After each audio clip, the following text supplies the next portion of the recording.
Hey everybody, I'm Andrew Hawkrattle. I'm Nick Longo. And today we're spilling the tea on everything that's secret in the Adobe Creative Cloud apps. And it's not that secret, but it is in beta. So we're going to be showing you stuff that is available to you, but may not be available in the current versions of the apps that you're using. So it's going to be a super fun episode. Let us know, is it your first time watching the show? And if so, where are you from? And if you are a regular, also where are you from? Nicholas. Andrew. Is your full name Nicholas?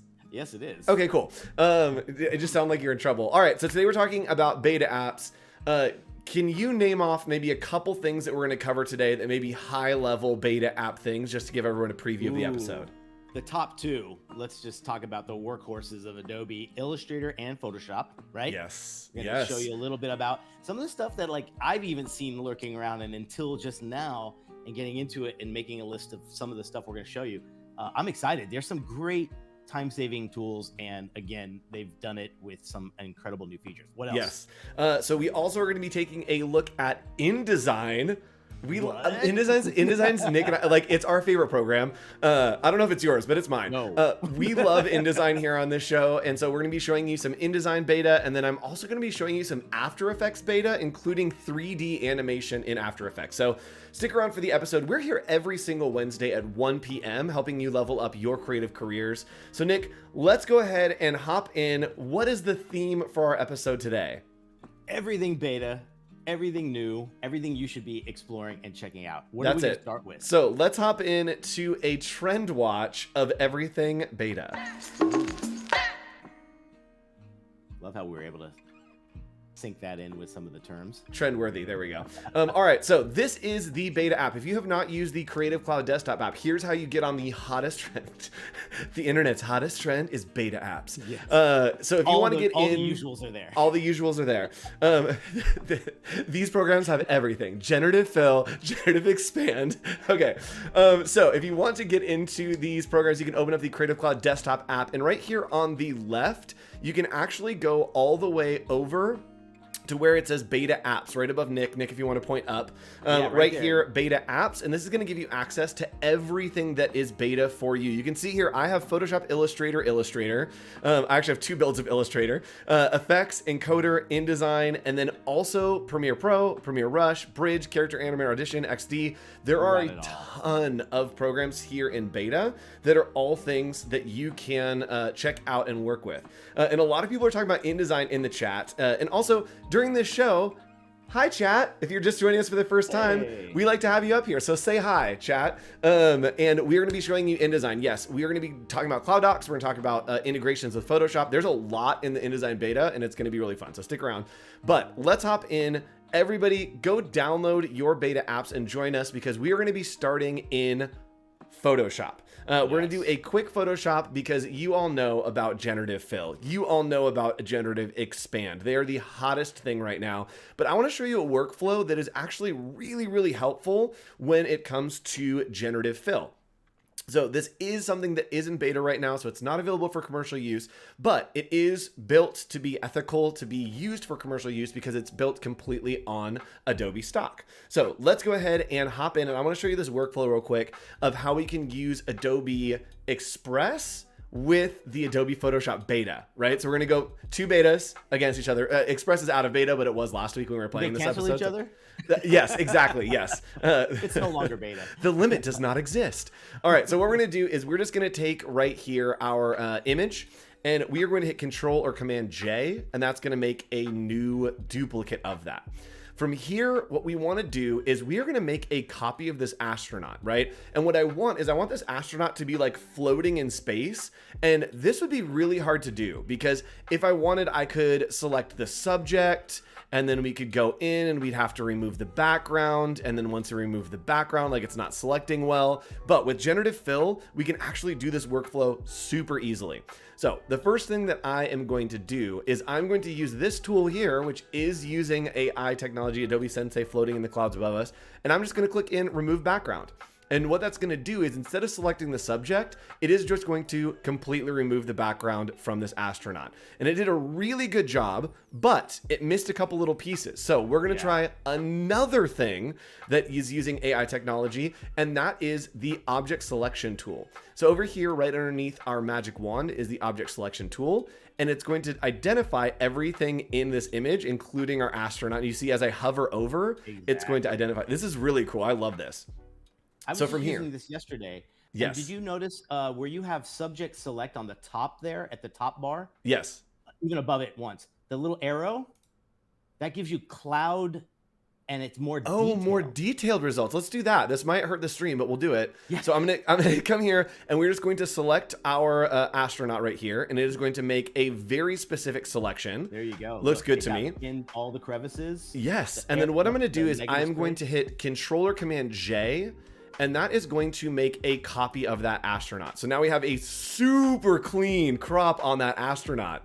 That's really good. And so what I want to do is I want to have him floating, but he's still here on this other image.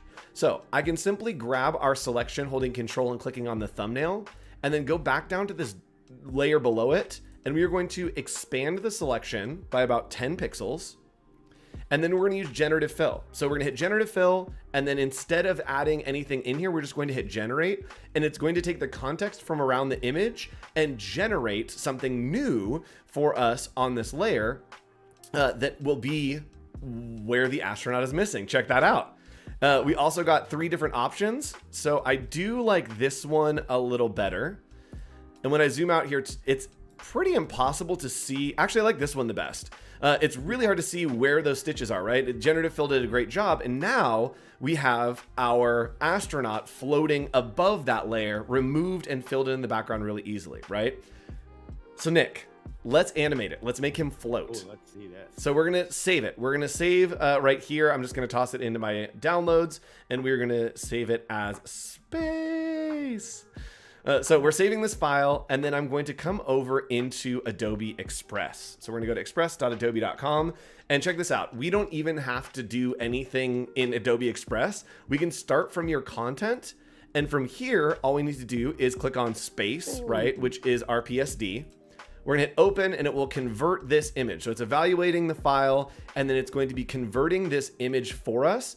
I'm interested to see what it does with the generative layer. We may have needed to compress that down.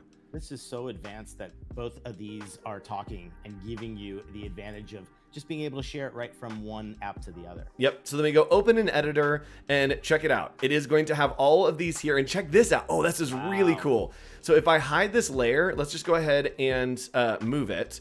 You can see that it has that generative fill, but it is only in the background. You can actually see what generative fill is doing. Oh, that's really cool. It's almost an elementary explanation of everything you just did in Photoshop. Yeah, so we have this separated directly from our PSD. It's brought in all those layers. And so what I can do is just go to animation, and let's have him, let's have him, I know, I want one that's like kind of. Is there one that's a little more like, not flicker, not fade. Okay, let's maybe do drift.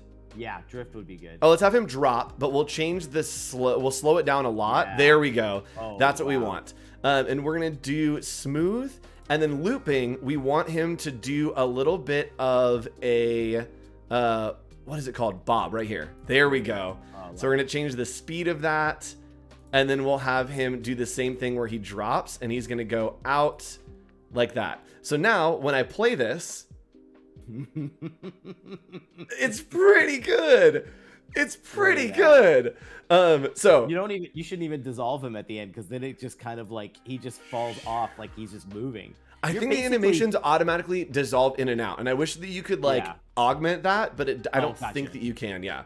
You're basically directing a movie right now. Right? You're a motion picture director. And what's cool is if we wanted to, because we used that workflow, we were able to separate it. And so if I want to add in text here that just says space, y'all, I have the hiccups. This is going to be a rough stream. You know what that means. All right, so if I want to do this, I could do a custom font and all that stuff, but I can actually just drag these layers just like Photoshop behind our little astronaut here. And then when I, oops, right there. Excuse me. Pardon me. You have to do it behind. There we go. Right there. Got it. So now when I animate it, it's pretty good. That's great. And we did that all in Photoshop. Well, we did that in Photoshop and then brought it back over into Adobe Express. Pretty cool workflow. And the idea there is you can save it obviously as an MPEG or a movie right from Photoshop as well. And you can even convert to a GIF if you wanted to. Or on actually on Express. Yep. So a lot of people have been using Generative Fill to like add stuff to photos. I think it's a really good workflow. And I actually learned that from Jesus Ramirez of Photoshop training channel. So if you want to learn more, check out Jesus's content. And also join us next week. 2 weeks, 9/13, September 13th. We have an all-day event happening, and Jesus is going to be joining us to show you some of his tips and tricks as well. So Nick, let's go ahead and hop into Adobe Illustrator and check out some of the stuff that's happening in Illustrator with a trend-worthy Adobe Illustrator beta. Yeah. We even get a trend-worthy for Illustrator. This is awesome. Nick. Oh. Uh-oh. What happened? You need to read. No, it's my fault. Hold on, everyone, hold on, everyone. Guys, calm down. Look at us. Chat. Look at us. Chat. Making calm down. Adjustments. Look at that. Calm down. There we go. Beautiful. That's how you know it's live. Welcome to Adobe Live. Okay, Perfect. cool. Let's go ahead. Yeah. You go. You take it away, Nick. You go. You have your moment. This is a capture of everything we're doing. We're gonna have a little fun with some of these new ones. Some of them I was very familiar with. Some of them I wasn't, and I'm kind of. It's so cool to see some of these great things because Illustrator is my workhorse. I use it probably 80% of the time for sure. And anything we could do to find these new and unique ways to kind of do something better, faster, and even more accurate. I think a lot of times you're finding ways to do something and you're using 3 to 4 methods. They know that. And it's almost like they've taken those things and put them into one step. So Generative Color is the first kind of AI version dropping into Illustrator. And it's here for a good reason because a lot of times when you're dealing with things like this is a vector-based illustration, and you can see it's got gradients, it's got overlays, it's got all different kinds of multiply, you name it. We can go in and change color tones based on maybe a new direction that the client is saying. So what I've done is just highlighted everything. We've got it selected, and I'm writing here on the left here kind of the steps how you would get to it. So this is edit colors, and then we're going to go to generative color. So we're going to go right there, go to edit colors, and then we have new generative recolor.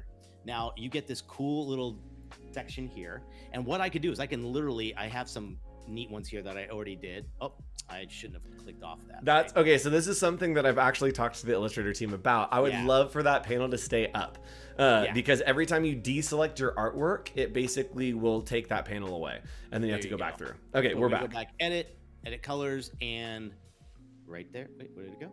Oh, you had it, and then it was gone. Turn it Edit off? No, it was there. There we go. Generative recolor. There we go. Let's move it to where we're going to need it. So here, I'm just going to put in autumn colors, and we're going to hit click, and I'm going to sign my life away, and we're going to be good to go.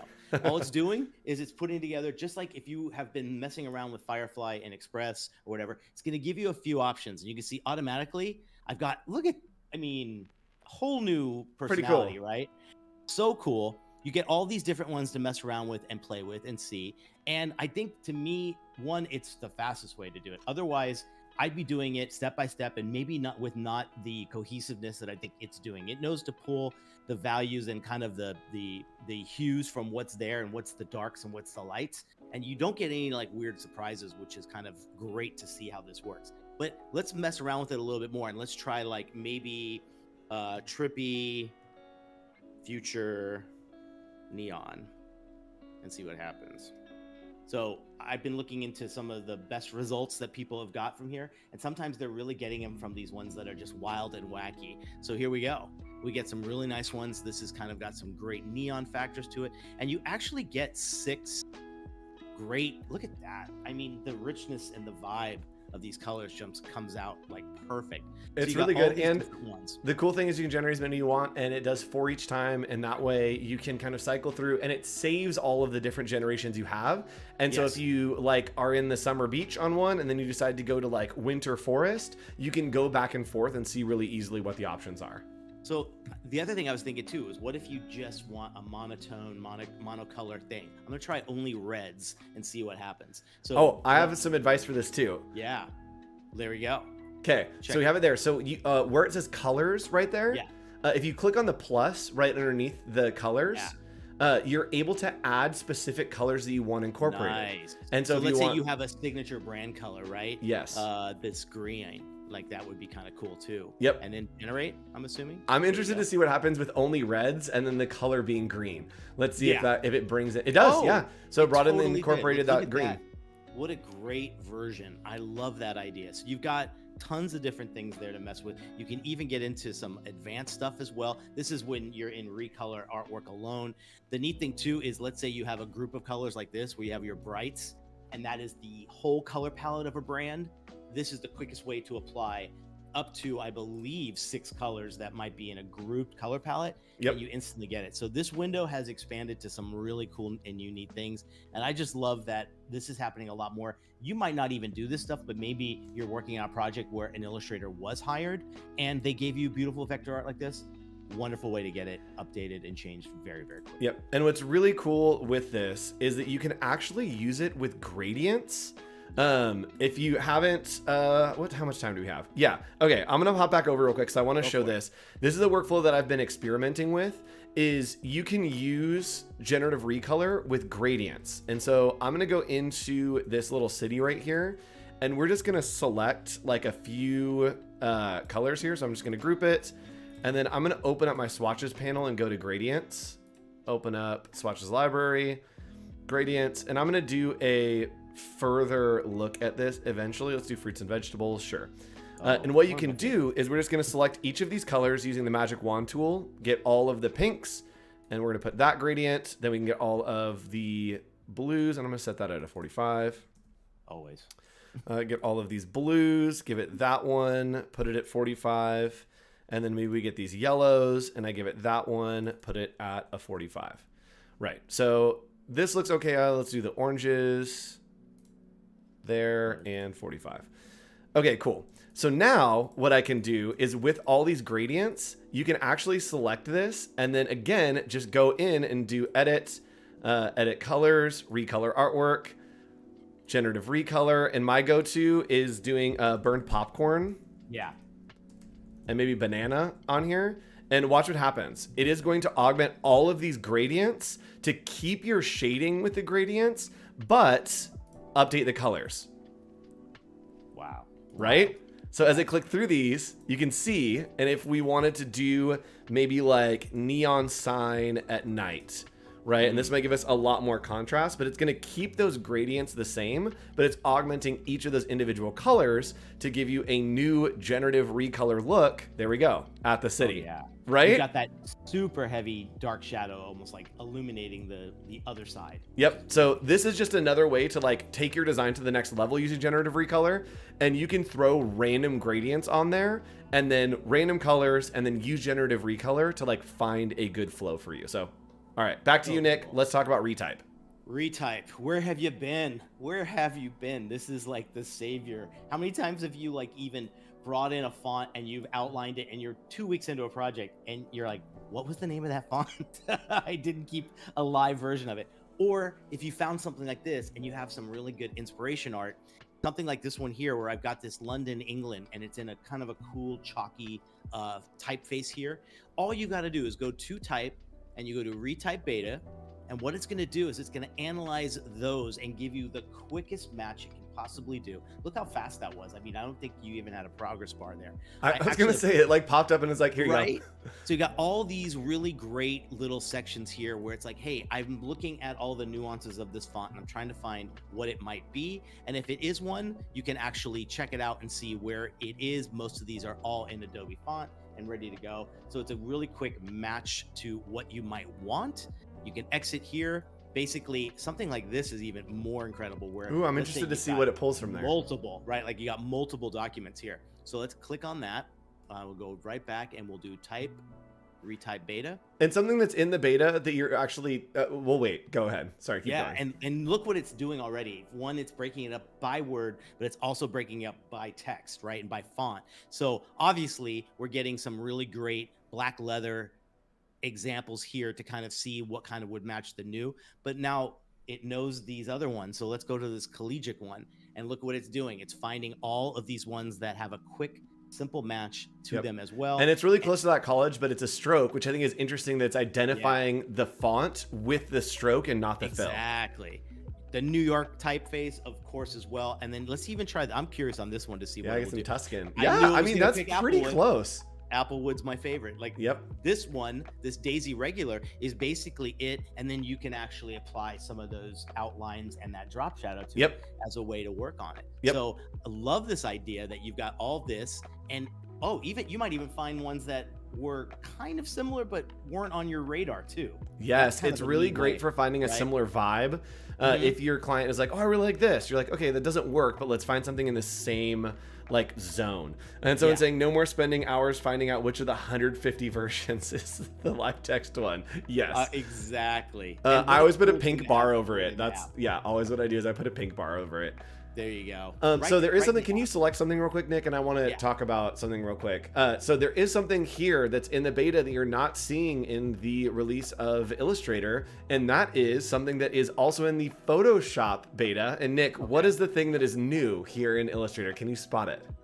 Ooh, on this here, our little bar here, right? That's it. Contextual Toolbar has made its way over from Photoshop into the Illustrator beta as well. This will be super helpful for you to do things. It changes depending on what you have selected so that you can get a lot of different options without having to click as many times and find things in menus. It's all right there. So again, beta, we're giving you inside scoop. Hot tips. Ready to go. All right, Nick, let's do a couple more in Illustrator and then we'll move on and talk about some InDesign fun. Here's a quick one, and it's just another way they're taking the share to edit, share to review to a whole other level. And let's say you've got multiple boards like I have here, right? We've got 10 different artboards, but there's only one artboard I truly want the client to see, or if I'm sending it to Andrew, I don't want to send them 10 and have them confused as to what it is. So a new thing you could do here is when you have something like this here, and I've got the artwork, and let's say this is the only artboard I want to get, you're going to go to File,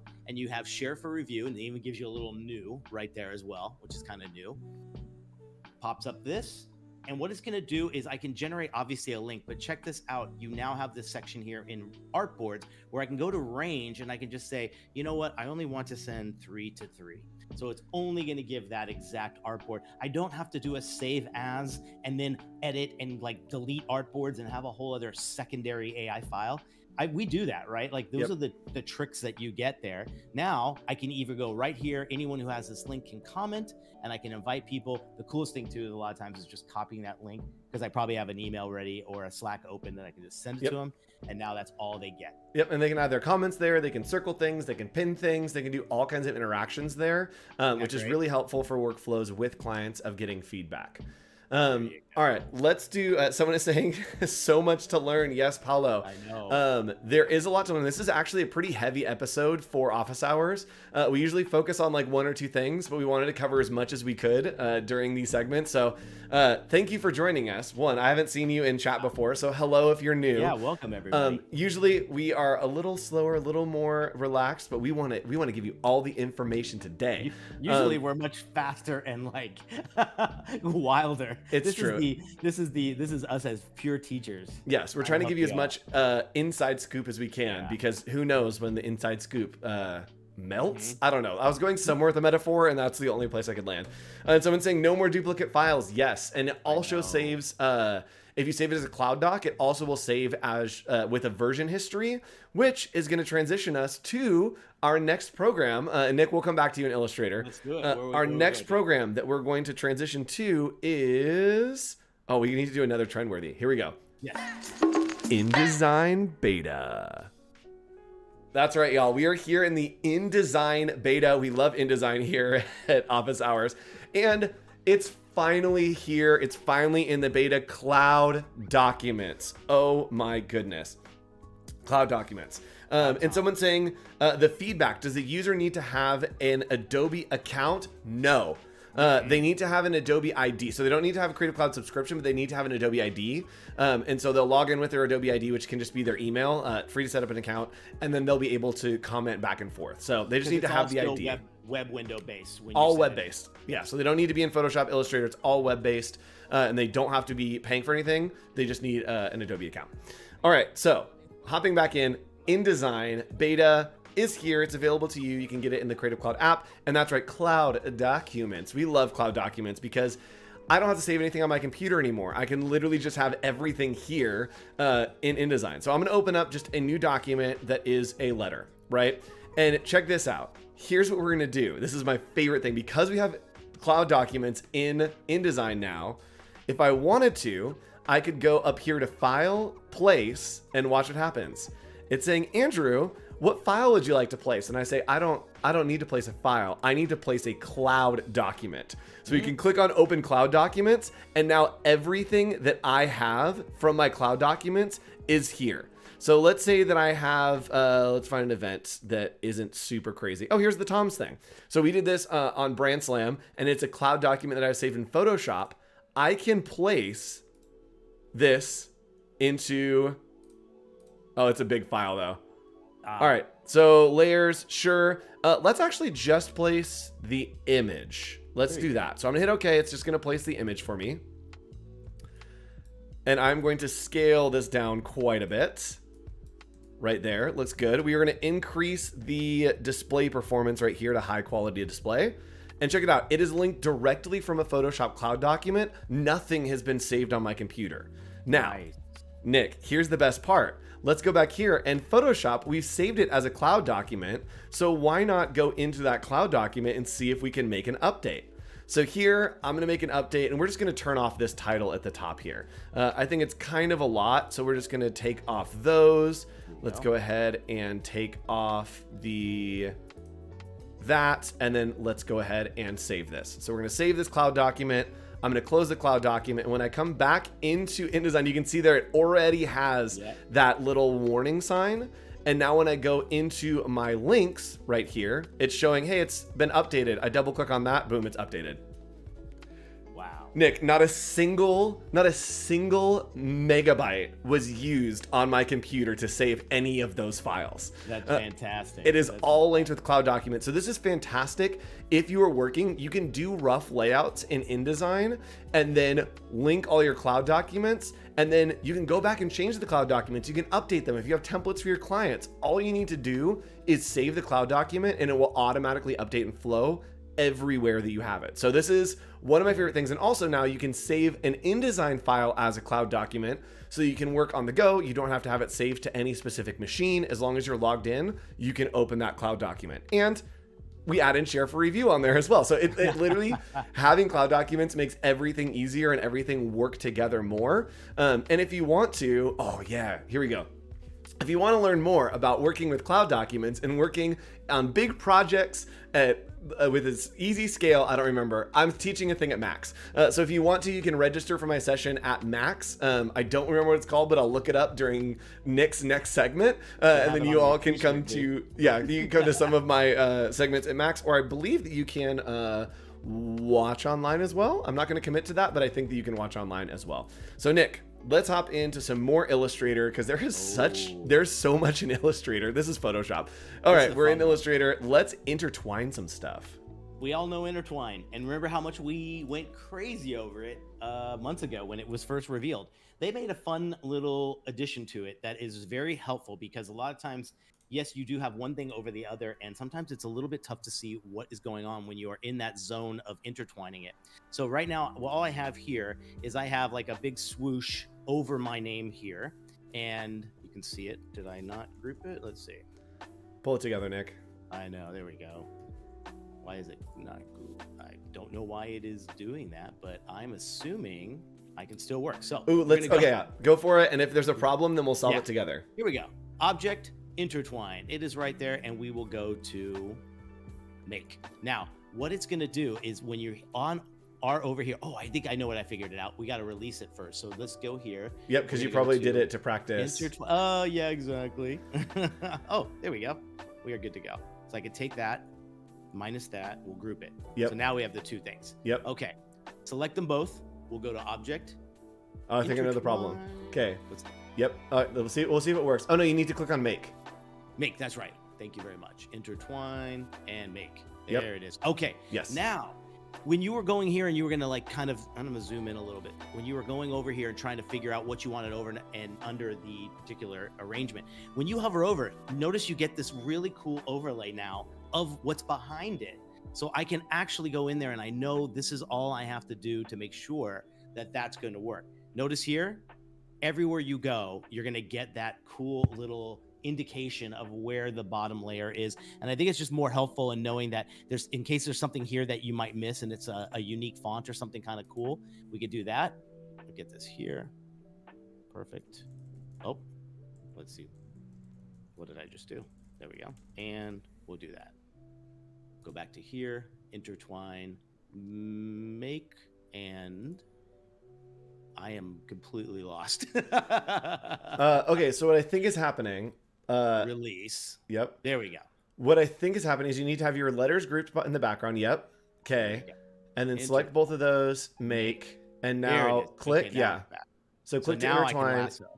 Yes. Exactly where it needs to go. Like, just like that. Yep, and it's just catching the end because it didn't have a clean overlay. But this little hover feature is kind of the newest thing they added to it. It just helps accuracy and making sure you're getting all those fun little areas. I think it's a solid little addition to it because it's been used so much. I love this feature. It's fantastic. Can you unintertwine? Can you hold like Alt or Option and see if you can unintertwine something like the G? Let's see, like this one here, and go like, would it be Control or no? Let me see up here. What was your idea? Okay, maybe there's not. I wanted to see if you could like unintertwine and Oh. Yeah, okay. There it is. So I just had the option down and I go like this, and this should fix all of that. Yep, because interesting. Ooh, gave a neat little addition there as well. So it basically is reversing what your selection was. Interesting. There you go. So that's how it works. Okay, Perfect. let's do one more. Actually, chat. We'll give you chat. It's time for you. Do you want to see another beta trick in Illustrator, or do you want to see a beta trick in 3D in After Effects? Chat, you can vote, and while you vote, I'm going to show you my Mac session. So if you want to come to Adobe Max or you want to watch online, here are all the sessions that I am doing. You can just search my last name and I will pop up. I'm hanging out with Michael Fugoso. I'm going to be doing a Boost Creativity with AI-powered content creation. That's going to be a fun talk. Design at Scale, this is the one that we're going to be looking a lot at cloud documents, a lot at libraries, and show you how to build giant projects really quickly and easily. And then also meet the speaker. I'm hanging out with Wes McDermott, who taught me how to do the stuff that I'm about to show you. And so he is the authority when it comes to 3D. And chat saying Illustrator, fine. Guys, Let's go. Here's the thing.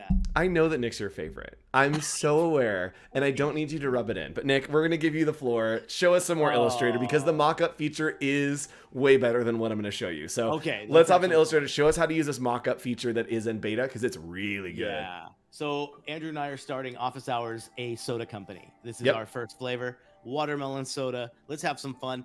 I can't believe I'm doing this in something other than Dimension, because all I have is basically some vector art that we made here, and then this little soda can that is literally just any image you found off of the web. Yeah, and I just want to reiterate. Yeah, I'm about to show you how to download like 3D assets and import them. This is a JPEG. Like, this is just a straight up JPEG. So what Nick's gonna do is way more impressive than what I'm about to show you.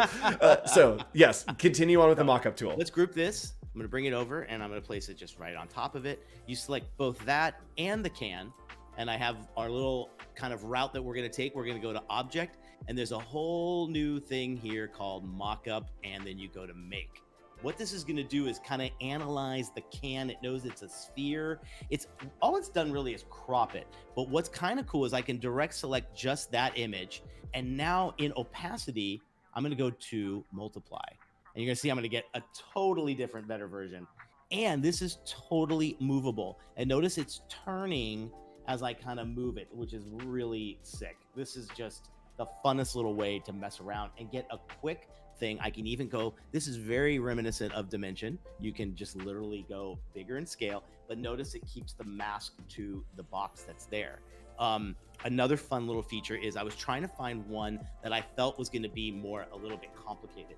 And this box is not only multi-paneled and open, but it's in a bit of a forced perspective, right? We're looking at it from a top a little bit. So if I have something as simple as this little sticker, and I bring it over here. We bring it to the front. I'll make it a little bit smaller just so we can see. Let's take that and our box, and we'll go to object, and we'll go to mockup and make. Now it takes a second. It's figuring out the dimension. It's figuring out the perspective of it. Boom, right in there.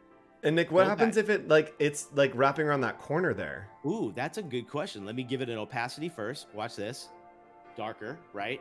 But let's say we want, sometimes it goes like on the actual corner. It's so good. Can you zoom in on it? Yeah. Look at this.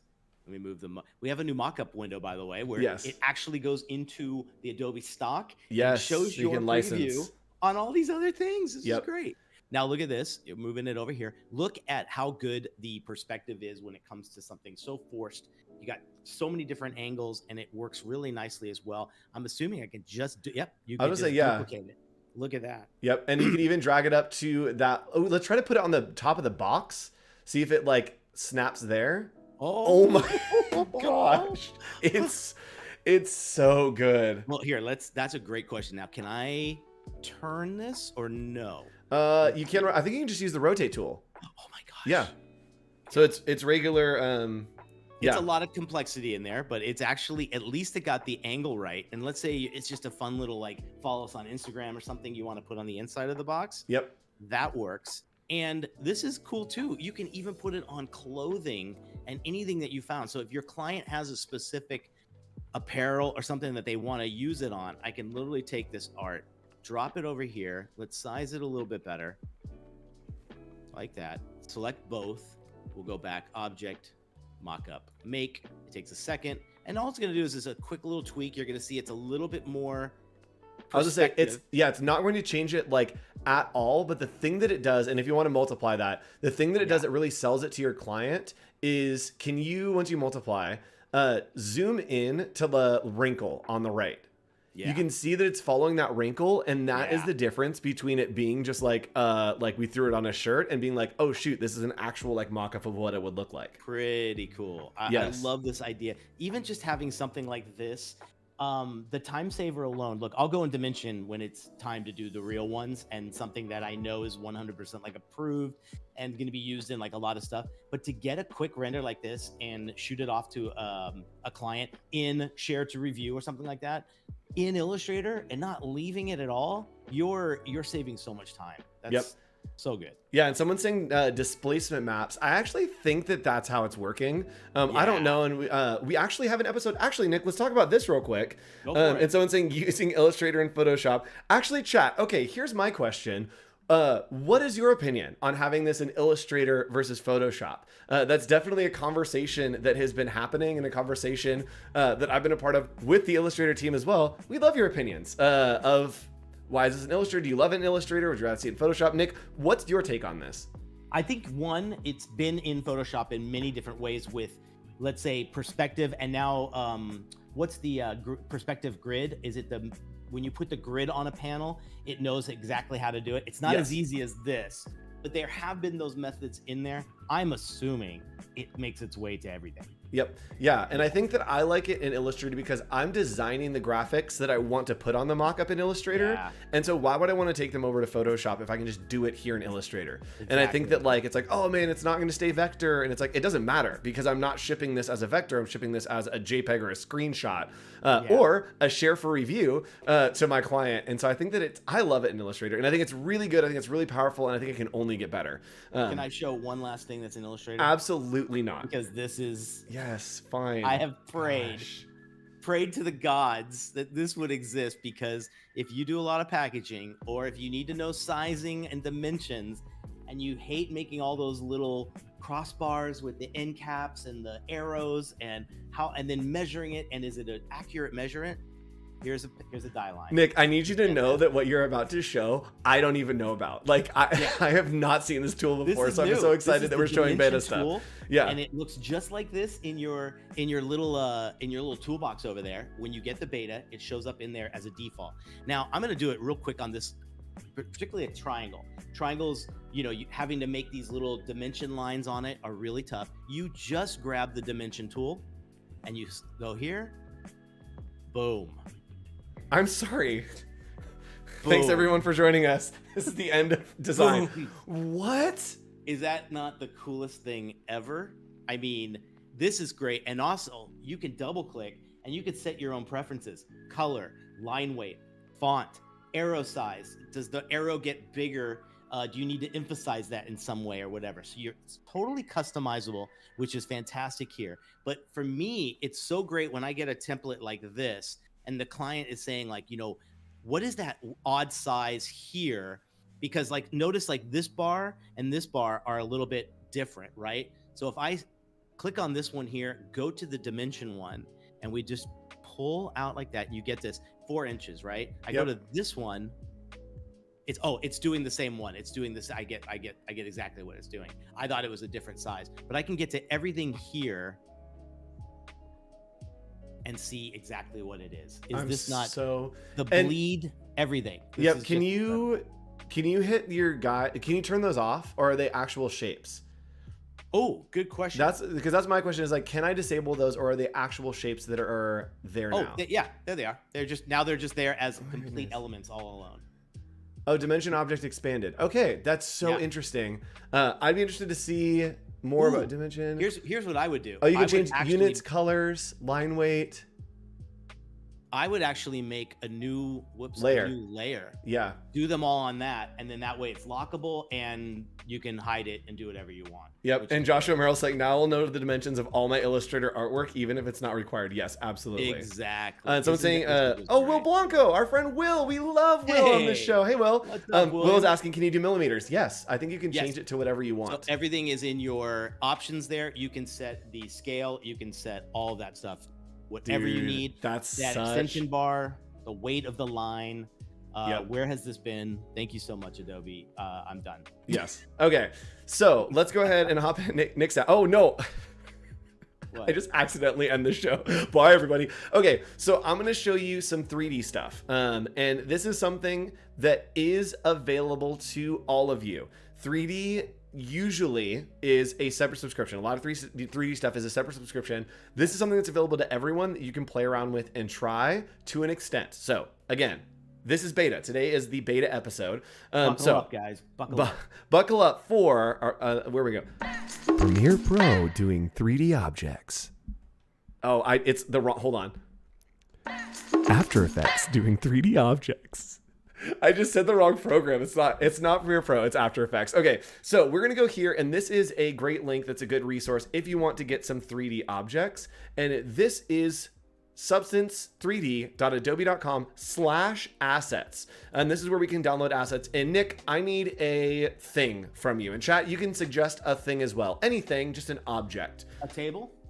A table. All right, so let's do table, and chat, you can do one as well. So I'm going to search table, and you can see that there are all of these tables here. Which table do we like, Nick? Ooh, I like that one, right? Next one down with the mission style. No, with the X's in it. This one? That one, yeah. Okay, cool. So what we're going to do is we are going to click on this, and it is going to give us the option for an FBX file, or it's going to give us a GLB file. And this is so different from what we usually do on office hours, which I'm actually really excited about. And what's cool is I can come into the web player and watch what happens when I click on web player. It's going to take a second to render, but it is now giving me this object in 3D right here on the web, so I can really see what it looks like, and I can scroll to zoom to see all the details. And I believe, can look at wireframes, and then I think there's a way to add some of these. I don't think this one does have textures on them as well. And so you can really play around with that. And someone's saying flip cup table. Yes, absolutely. Yeah. Which maybe we'll do that. Maybe we'll put some cups. So let's do that, chat. Ooh, we're going to download a GLB file. So I'm going to download GLB right here, and it's downloaded for me. And then I'm going to come back here, and I'm going to search. We're just going to do cup and see if we can get a 3D cup. All right, I want one that's more of like a solo cup, right? Yeah. All right, there's not a 3D model, which is fine. We're just going to use a crockery cup. We're classy.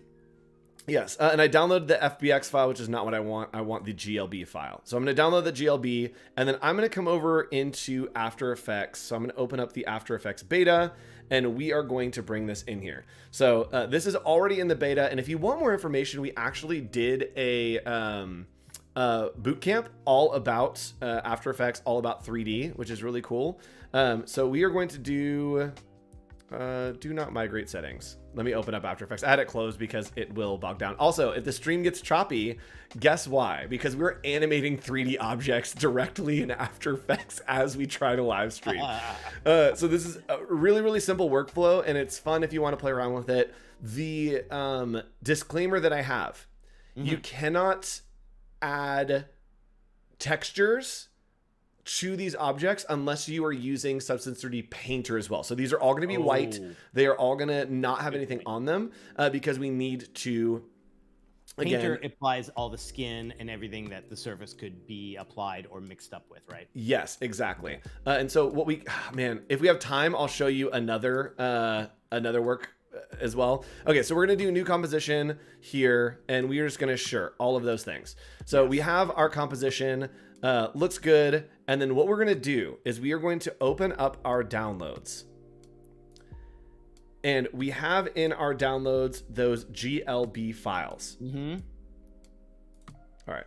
So I'm going to add in the table first, and I'm just clicking and dragging that GLB file directly into After Effects.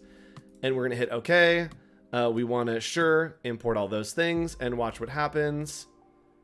Dun, dun, dun, dun, dun, dun. Is that like an overhead view? Table. Where's our table? Wait for it. Table. Can you move? Hold on. Let me try to do the cup. GLB. Oh, I think I need to make comp size object position. All right, here we go. We're gonna make it comp size. I'm gonna hit OK and see if we can do this. I'm gonna be so stressed if this doesn't work. So much going on behind the scenes right now. Yes. Y'all, what is happening? Oh no, I'm so stressed. Okay, we want to... Yeah, oh yeah, move it around a little bit. Like I do want to rotate it. It's not rotating. Oh no. Oh no. Did I do something wrong? There it is. There it is. Okay, there it is. I'm doing something wrong. I just needed to move it, and then it rendered it. Okay, so there's the dining table, and I'm guessing if I move it... move the cup. Let's find out where that cup is. Turn the cup on. There it is. There it is. Look at that. Again, Nick, what's the theme of this episode? Beta, baby. Beta, baby. And so these are stuck together. I don't know why. I'm going to just delete those real quick and bring them back in. Actually, let's get the table. Let's get the table going first. So the table, I'm going to use the orbit around cursor, and I think this is going to help me get these 3D objects. There we go. And you can see that we are rotating it, around the center. Oh gosh. It's really cool to dive into these and figure out how to move things in 3D space. Yes. If you guys haven't messed with this in Dimension, it's really good to know that, because it's a whole other way of thinking of arrangement and scale. Yes, and you can see, there we go. That worked. That worked just fine for some reason. That was so easy. That worked just fine. So we can pull this here, and then we are going to zoom this in quite a bit. Okay. There we go. And now I think it'll be easier to kind of change the direction. There we go. And it's moving around the center point, which is kind of the issue that we were seeing before, is that we're moving around the center point. Now, what's really cool is with this being a 3D object, we can come in here and we also can change, let's say the X rotation. X is this way. So we can add a keyframe here, and then we're going to zoom forward, and we're going to do a keyframe that has a lot more rotation, like it's pouring out, and watch what happens when I hit play. That's right. It's animating the 3D object directly in After Effects. Wow. It's really good.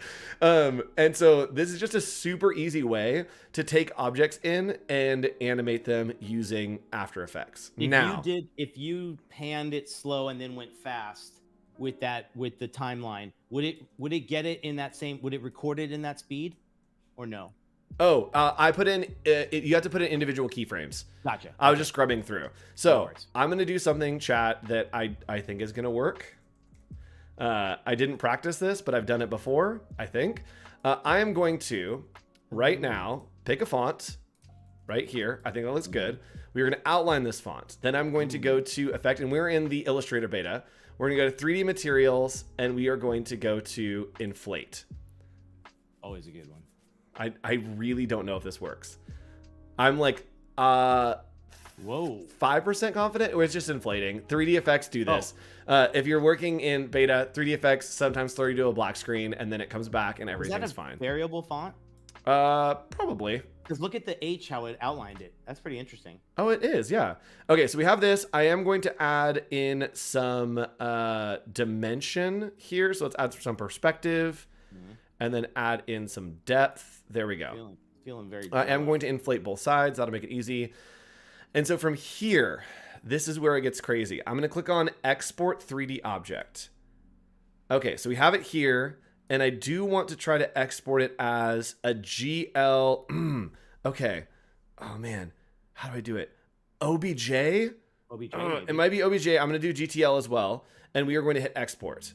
So I'm just going to export these onto GTL's Gym Tan Laundry. That's Gym Tan Laundry, maybe. Yeah, it's going to convert our text into the gym, the tan, and the laundry.